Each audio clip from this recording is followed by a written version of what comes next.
Alrighty guys, it is Qaaman here today, and I'm bringing you another Dragon Ball Z segment, and I am joined with... Hey guys, it's Mike here from Laughingstock Media. And what will we be talking about in today's video, Mike?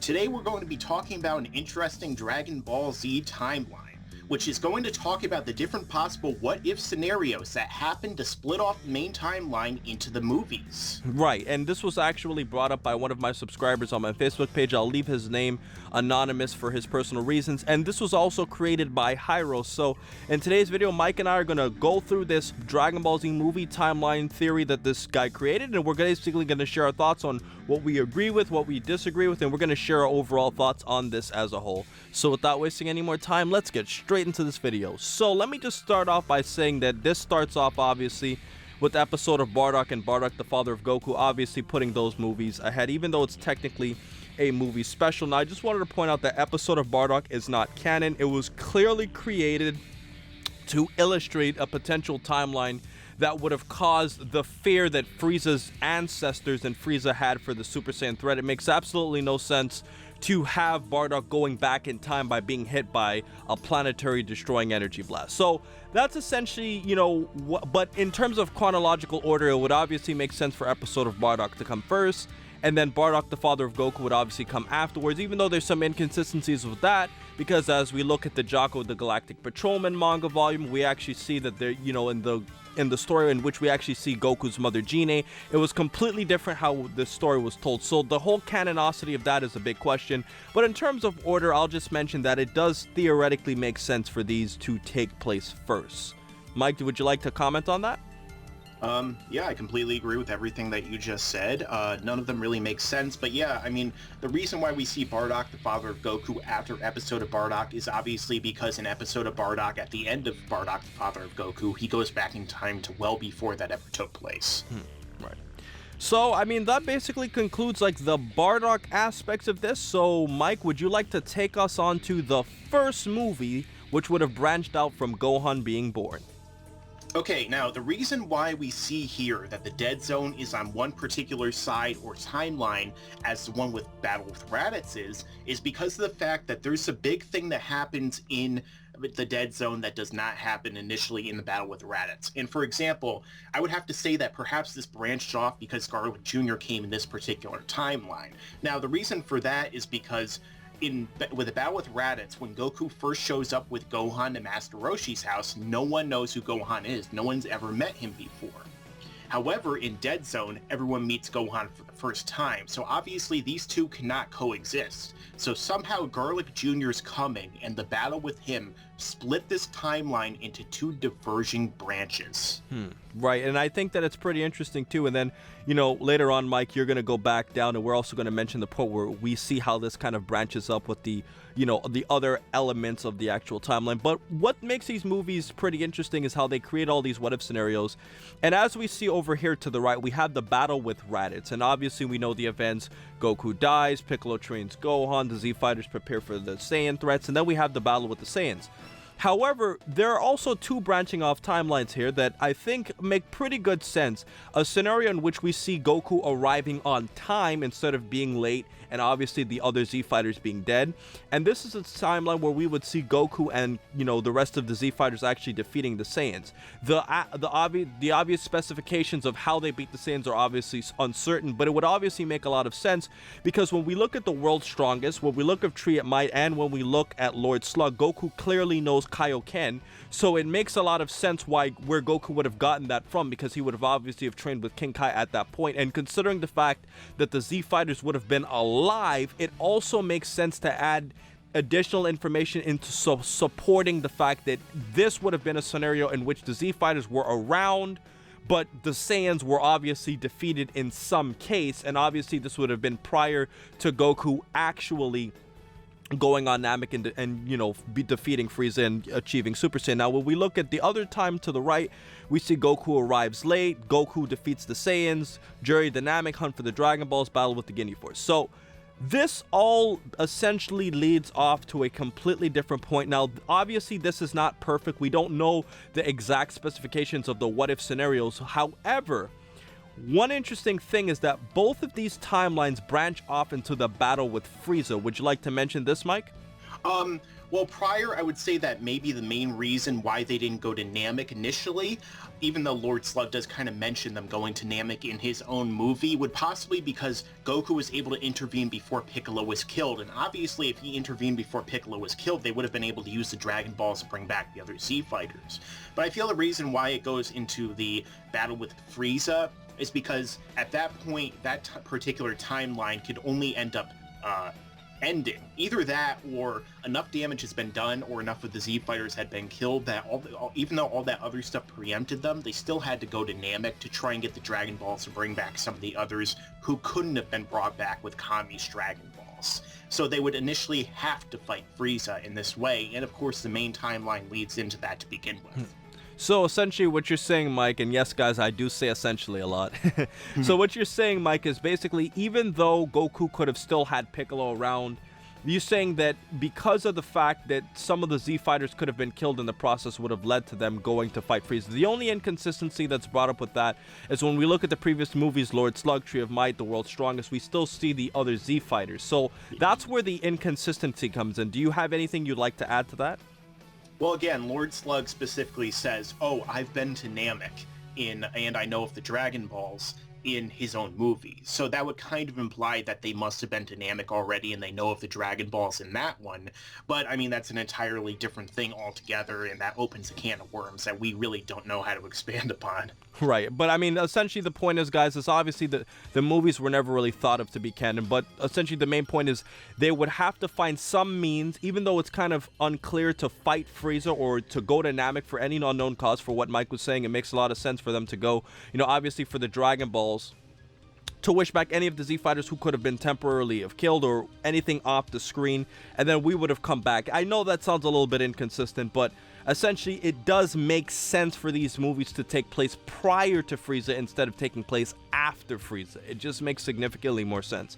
Yeah. However, when we go over to the next arc here, Mike, would you like to take on what happens with the return of Garlic Jr. along with the Cooler arcs?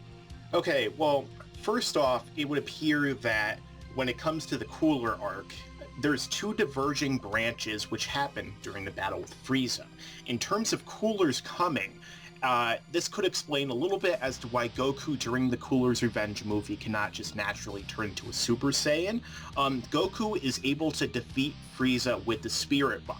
So he comes back to Earth after that, much stronger. Krillin is still alive, and he doesn't have the Super Saiyan ability necessarily, or he can't really tap into that on his own. However, it makes sense in terms of how he was able to beat Frieza, because there is a possibility that Frieza could have been killed with that Spirit Bomb. And on the other side, of course, Goku defeated Frieza as a Super Saiyan, and that goes into the normal one. But if you scroll down a little bit, we could see that Cooler's Revenge kind of goes off into its own little timeline, in which goes again into the return of Cooler. Now, perhaps that's off to the side because they couldn't exactly figure out where to put that within the overall timeline. But the Garlic Jr. saga is one that's very interesting, because it seems that both the Dead Zone timeline that was caused initially and the main timeline both re-emerge into the same line. And that makes sense because, of course, during this period of time, Goku is off in space on Yardrat, because this is after the defeat of Frieza, and of course this happens during a spot where we could fit it in, but there is still the possibility of how did the original movie happen to allow this to come into the actual plane of this timeline. Right, and as we can see here, like their graphic is pretty solid, but the one thing that we were talking about off the air, Mike, is what do you think happened in this long stretch from Dead Zone all the way to where we get to Cooler's Revenge? Are you suggesting that similar events to the main timeline happen, or Dead Zone kind of like had its own events and kind of led up to that? I would have to think that they took place like using events that happen in the main timeline, because it fits in so well with the main timeline. It's just kind of weird that they have it off to the side, kind of like they couldn't figure out exactly what's happening. I would think that it would have probably emerged back into the timeline at a much earlier point, since, I mean, the Dead Zone, aside from a couple of things, doesn't really change much with the original timeline. And considering that the Garlic Jr. saga is filler in the main story, we would have to assume that pretty much everything that happened normally, like Goku defeats Frieza as Super Saiyan, happened in the first place. All right, well, I mean, that makes a lot more sense in clearing it up. Like, so far, out of all the ones we've did, the only ones that kind of is still a little bit up in limbo are the World's Strongest Tree of Mind, Lord Slug. And I did a whole video on what time placements those movies could take place in to make the most sense, and which ones make sense and which ones don't make sense. And it's just still kind of inconsistent with what you were saying about the whole Lord Slug thing, making a reference to Namek, and then why would they have gone to Namek if all the Z fighters were alive? That's the main inconsistency here. But when we move on to, you know, where we get to the Trunks arrives point, and we're going back to the main timeline, the branch off here is, let's think of a scenario where Goku would have taken the antidote ahead of time, and in this scenario, the Z fighters would have defeated the androids. And if you guys actually remember from Super Android 13, we actually saw a little clip at the beginning of that movie where we actually see them, you know, actually killing Dr. Gero, and we just see like the doors open. And what's funny about that, it was done in a very similar style to what we saw in the actual Dragon Ball Z series. And it was and we see like outside the door, like it was wide open. They didn't show the Z fighters, so we don't know what happened, but we see that the blood is like running down, and it's kind of weird because you would think, well, what happened to the Z fighters in that situation? And it's just implied that, you know, the Z fighters somehow managed to defeat the androids of any cause. I've always looked at this scenario, Mike, and we've talked before, in conjunction with my alternate timeline theory with the unseen timeline. That could have been something that was similar in the unseen timeline, where they somehow defeated the androids, even though we never saw it, and that would obviously have led to Super Android 13. But that's a much bigger discussion. What do you have to say, Mike? The only problem I have with this is that you could see that this takes place before the Cell Saga in this particular timeline. So it seems like what they're saying is that after Goku takes the antidote and is perfectly fine when the other androids show up, it's almost like that they're trying to say that Goku, along with the other Z fighters, because if you notice, androids defeat Z fighters happens pretty much at the same time as Z fighters defeat androids. It's almost like they're saying that Goku teaming up with Vegeta and all the others would have been able to beat 17 and 18, which I think is entirely impossible, because if Vegeta, who's supposedly stronger than Goku, and Trunks were not able to stop them, I don't think that Goku would have any chance whatsoever of being able to stop them either. Well, the thing is, Mike, is that although they do write them at the same point in time, it's a little bit inconsistent. But I do want to point out that I think the scenario is that if Goku was alive, at some point they would have managed to defeat the androids of some unknown cause. It could have been hyperbolic time chamber, even though it kind of doesn't make sense because Gohan, you know, obviously looks different, and that could have diverged in many different ways. But I think the whole point that they're trying to say is Goku's presence being there somehow impacts them to defeat the androids. Maybe, you know, Goku instant transmissions away, uses, you know, the remote control device, which I actually think is the most logical, you know, explanation in this. I think the most likely scenario to explain all of this is that they somehow survive Goku instant transmissions everybody away, because obviously 16 and 17, well, we didn't see 16 and Super Android 13 in the opening clip, but, you know, Goku would probably want to like fly away and, you know, use the device to actually stop them as opposed to, you know, fighting them, because it's very unlikely that, you know, Goku would be able to add that much of a difference. And I did a thought for talk on that. I'll post that in the outro for you guys to check out, which me and Blackenfist talked. Even if Goku was there, you know, with 16 or just 17 and 18 around, considering the fact that 17 and 18 were able to handle Vegeta and Trunks so easily, it leads me to believe that Goku, who's probably at max not much stronger than Vegeta, and it's theoretically implied that Vegeta's stronger than him, he wouldn't have made a lot of a difference in that fight itself. So, I mean, honestly, I think that's a pretty interesting scenario. It's just kind of weird to like factor it in with the whole power scalings, because Goku probably wouldn't have made that much of a difference. But I think we could all agree that Super Android 13 kind of makes sense on its own in terms of, you know, this alternate scenario, considering the fact that Gohan looked the way that he looked and everybody seemed at peace. So obviously the only factor would have been Cell, and like I said, if it's the unseen timeline, Cell wouldn't have been that there. Makes perfect sense. But when we move on, we see this Goku's incapacitated with the heart virus, androids defeat the Z fighters. So now we're going back to the main timeline, and then we get to the point where Cell arrives. So this obviously is different from the Super Android 13 one for alternate reasons. Obviously it's just a movie, and we see an interesting scenario that Mike and I kind of were scratching our heads on, where we see Vegeta defeats semi-perfect Cell, and then this leads to Broly the Legendary Super Saiyan, and then BoJack Unbound, and then this obviously contrasts with the events to the right where we see Cell reaches perfect form, Gohan defeats Cell, and then Otherworld Tournament. Now here's the reason why Mike and I kind of find this a little bit weird. If Vegeta defeated semi-perfect Cell, you don't even have to say Vegeta. You could even say Trunks. a scenario where Trunks defeated semi-perfect Cell. You could even go as far as to say a scenario in which Piccolo could have possibly have defeated imperfect Cell, but that wouldn't have made sense considering the fact that the whole differences with the Teen Gohan appearance and all of that. So we can't rule in, Piccolo killing, Cell in this situation. So factoring all things in, if Vegeta or Trunks were able to defeat, semi-perfect Cell, this would lead to obviously a peacetime on Earth where we see the Broly the Legendary Super Saiyan, and Mike and I have already explained before that the only point in time Broly the Legendary Super Saiyan could take place would have been in that 10-day gap before the Cell games. It's the only point in time it can make sense, and it's kind of hard because everybody seems like, life is just pretty good and they're taking Gohan to school, whereas, there's basically a big cockroach that's about to wipe out the planet. So when you factor all of these things in, I think the problem with this is when I skip ahead a little bit to the 7 years past and Broly's second coming, Goku's dead. And because of the fact that Goku's dead, that leads me to believe, how would Goku have died if Vegeta had defeated semi-perfect Cell? There must have been some cause that led to Goku dying 7 years later. So that's the only major inconsistency I find with this. And, obviously dealing with the Broly the Legendary Super Saiyan. Following that, we see BoJack Unbound. Yes. And in BoJack Unbound, we also see Goku being dead in that movie as well. So there obviously had to be something that killed Goku. So clearly it wouldn't make sense for Vegeta to kill Cell and then Goku somehow dies. But obviously they didn't factor all of these things in here. Mike, do you have anything you'd like to add or you think could have alternated? Well, there's an even bigger inconsistency with BoJack Unbound coming after Broly the Legendary Super Saiyan, and that's that Gohan is a Super Saiyan 2.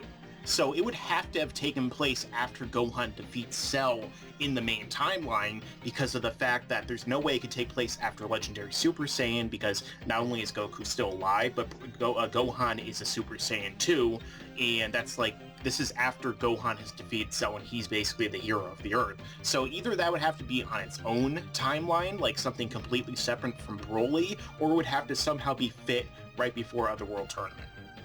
Well, to add to what you're saying, Mike, another major point is, you remember in my alternate timeline theory, I pointed out that, even though it's a movie and it's non-canon, Trunks could have theoretically have come back at the point of the BoJack Unbound movie to tell everybody how he had defeated his androids, and that obviously could have taken place.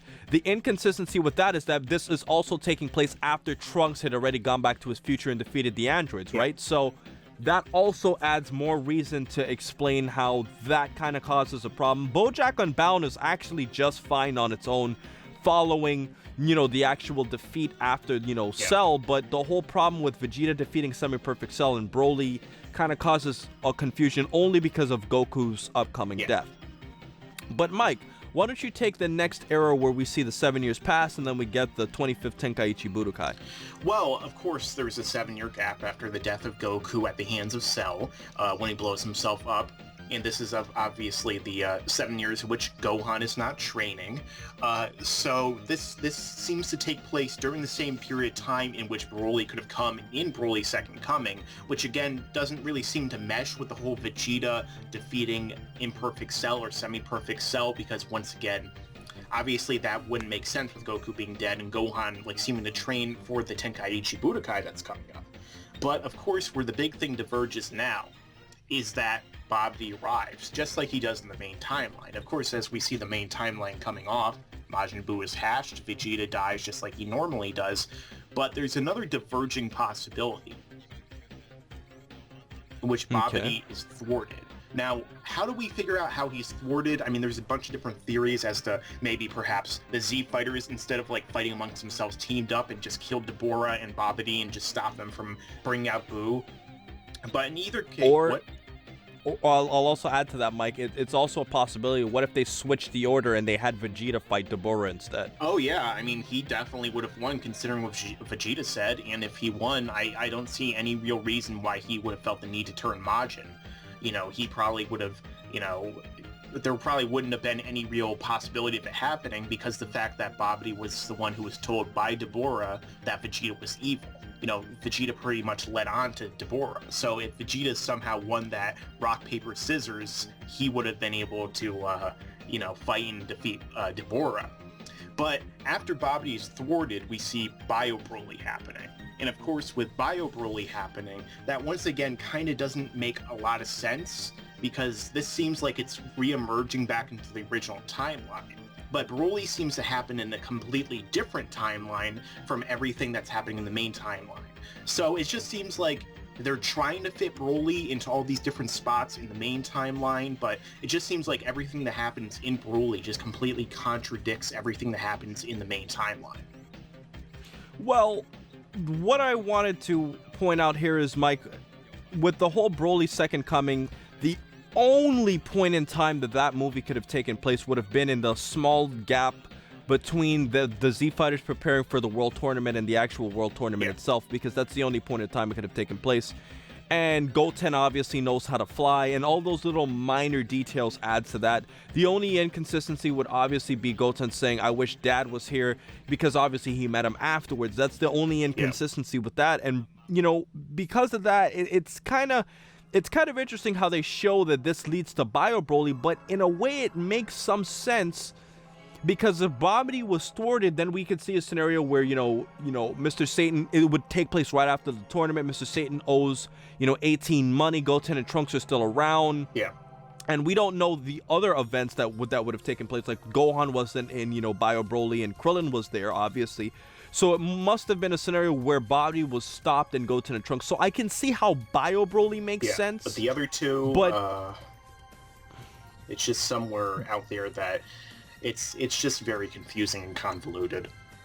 Right, and then the whole thing with, Broly's Second Coming, where was Vegeta the whole time? All of these little things kind of make it a little bit complicated, but on its own, Bio Broly does make sense in a scenario where Babidi was thwarted. So I can't think of any better scenario they could have used for that. That seems pretty solid on its own. But, when we move on to the next arc, where we have the fight with Boo, do you have anything you'd like to say here, Mike? Well, once again, it seems like it diverges because of the fact that, of course, we see Goten Trunks doing the fusion dance. So in this case, it seems like what happens in this alternate timeline, the what-if scenario, is that Gotenks defeats Boo. And that means that, of course, Goku never comes back to life, and neither does Vegeta, and so that leads into the events of Fusion Reborn, where we see Goku is participating in yet another tournament, and Vegeta is able to come back after the barrier with Hell is broken, and they both fight Janempa. Now, the thing with that, though, is that I always kind of viewed this as taking place just during the period of time in which Boo is with Hercule, which they're kind of living peacefully, and this happens during that point because Goku again mentions that he mentions that he fought Boo, and they never say that anyone defeated Boo, so I always kind of viewed that they just put this in between that couple day period of time, but I guess that it could make sense.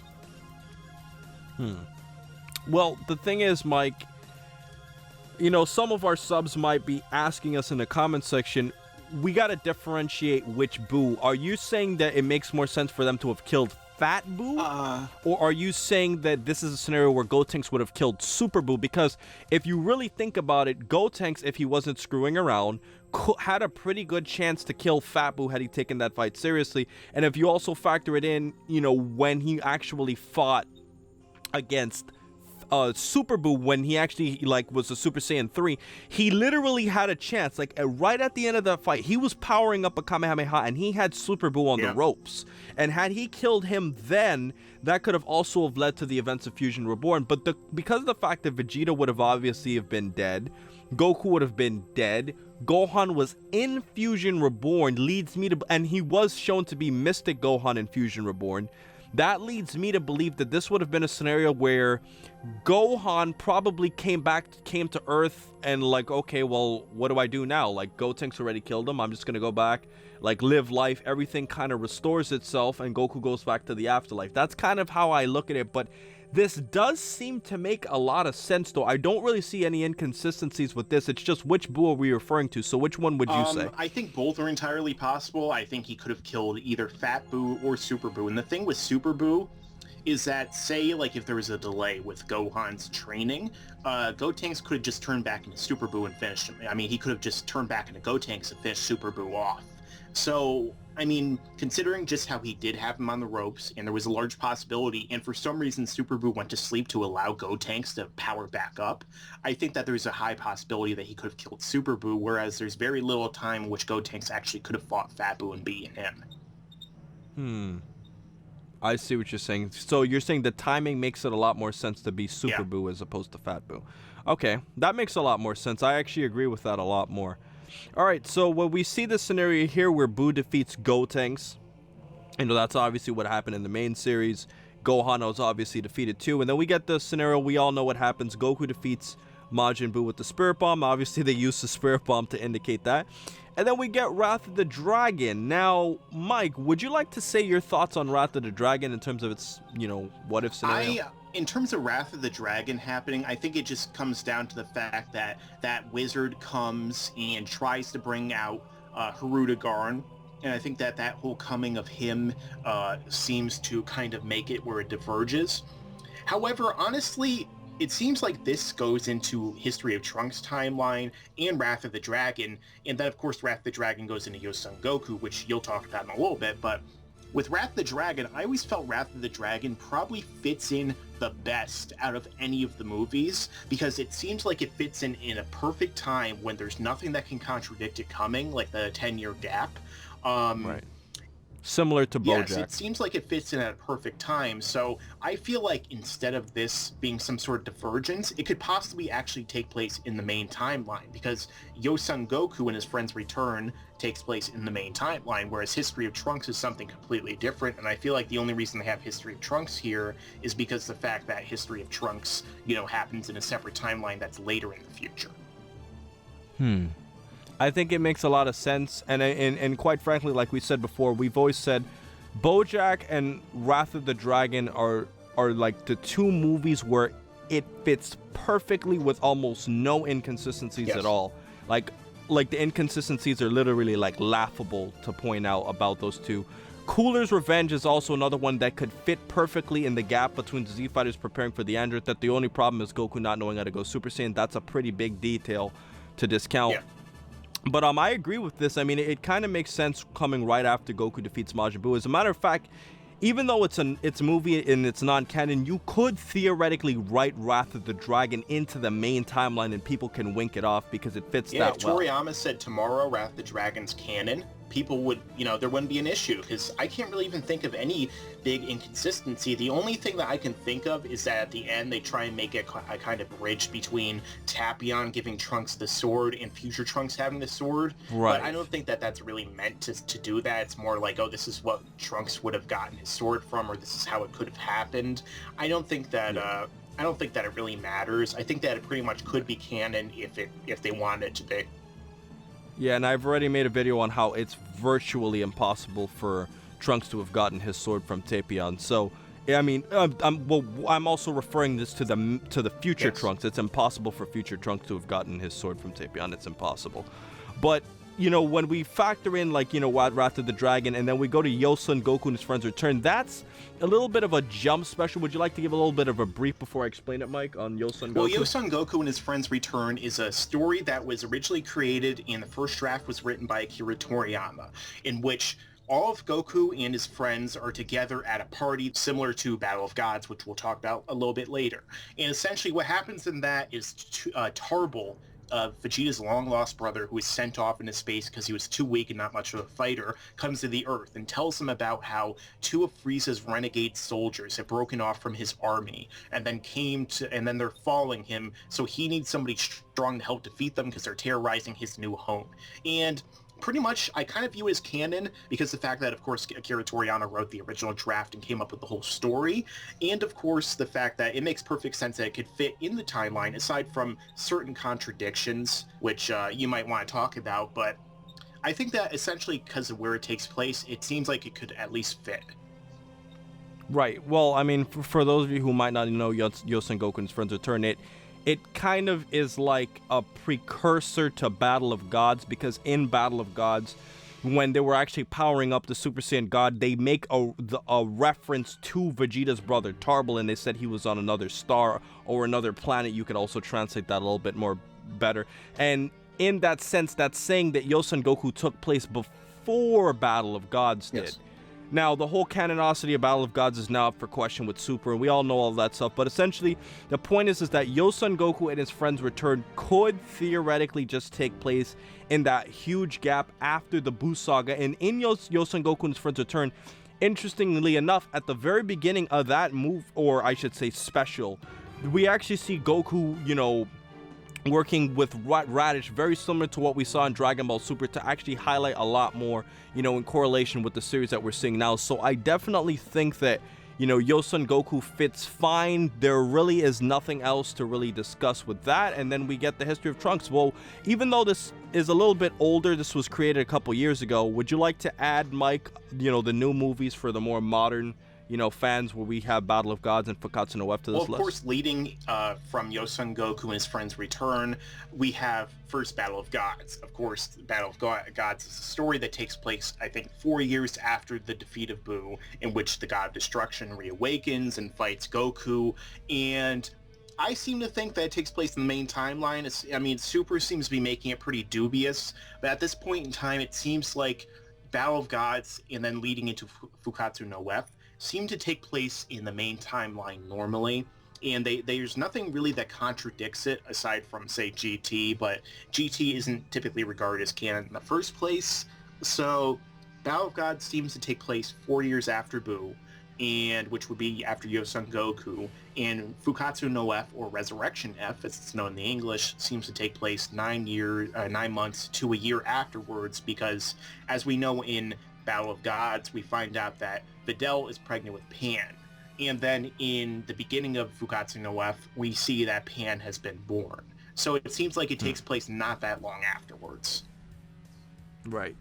But I mean, honestly, like, if we go back the main timeline, like, obviously this branches off into the history of Trunks. This kind of doesn't make sense how they put the history of Trunks graphic here. I could see what they're doing, though. They're putting this here kind of like to show like the graphic of the time placement. Yeah. Because as we see before, we see like all of these events that also branched out into, you know, obviously the main events in the series. And obviously it kind of doesn't make sense to put history of Trunks like right after Goku defeats Buu, because Goku did not defeat Buu in the history of Trunks timeline. Buu never even came. Right. And yeah, and if he did, I mean, he would have had no problem. I mean, he would really have no reason, because there was no serious energy on Earth other than future Gohan, who was not that strong as compared to the main timeline counterparts. So, I mean, honestly, if you really think about... Oh, and not to mention future Gohan would have been a lot weaker, considering the fact that, you know, the events of the history of Trunks takes place 13 years after, as opposed to 7. So future Gohan would have actually have been a lot younger and a lot weaker, too. So it would have given Babidi no reason to come to Earth. So that essentially concludes it, guys. We've done a lot of discussing in this, basically analyzing all of these alternative, you know, outputs. And quite honestly, at the end of the day, my point is this. I mean, you really can't give a much better alternative to a lot of these scenarios, because quite frankly, it just causes a lot of inconsistencies with the series. I think that Hiro did a great job, you know, for the most part, you know, highlighting a lot of things. Some things don't make sense, and it's not his fault, because they're movies and they're not supposed to make sense. But I think that this was a pretty good discussion to share with you guys, so you guys could obviously see like a different perspective on how all of these different what if scenarios came into movies. If you guys have any ways that you think you could improve these what if scenarios, you know, for example, like Vegeta defeating, you know, Semi-Perfect Cell, if you could think of a better way that they actually stopped Cell, like, you know. But at the end of the day, guys, I thought this was a pretty fun discussion. I'm really glad I had Mike here to, you know, fight back with a lot of his, you know, input on this. Obviously, this isn't canon. It's a nice, fun thing to discuss with you guys, and I hope you guys like this discussion. I hope you check out Laughingstock Media in the description, and I'll also post 2 videos which I'll point out my alternate timeline theory and my timeline placement analysis of the movies to add in conjunction with this, so you guys can check it out. But most importantly, over everything else, what, Mike? Don't forget to rate, comment, and subscribe. And as I always say, to have a great day, guys. See you later.